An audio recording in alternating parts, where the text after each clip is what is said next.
जम्मू कश्मीर के पहलगाम आतंकी हमले के बाद पूरे देश में गुस्से की लहर। इस हमले में 22 अप्रैल को 28 निर्दोष लोगों की जान चली गई, जिनमें अधिकतर पर्यटक थे। दर्दनाक घटना के बाद देश की जनता का आक्रोश चरम पर है और अब पाकिस्तान को सबक सिखाने की मांग जोर पकड़ रही है।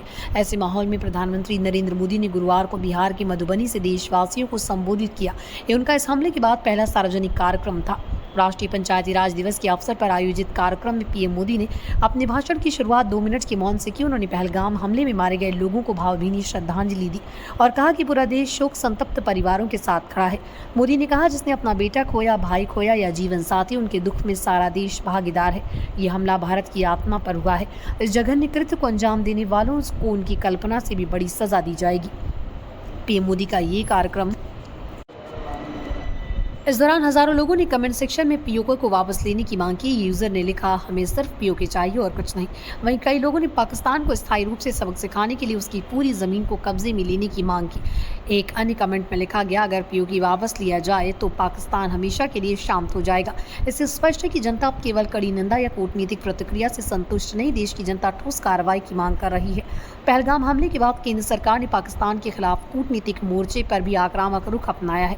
बुधवार को भारत सरकार ने सिंधु जल समझौते को स्थगित कर दिया। इसके अलावा अटारी बॉर्डर बंद कर दिया गया और राजनयिक स्तर पर रिश्तों में कटौती की गई।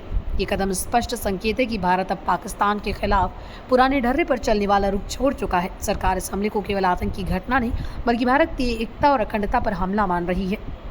अपने भाषण में पीएम मोदी ने पाकिस्तान का नाम तो नहीं लिया, लेकिन उनका इशारा साफ था। उन्होंने हमले में आतंकवाद को झेला है, लेकिन हर बार डटकर उसका जवाब दिया। इस बार भी हम पीछे नहीं हटेंगे।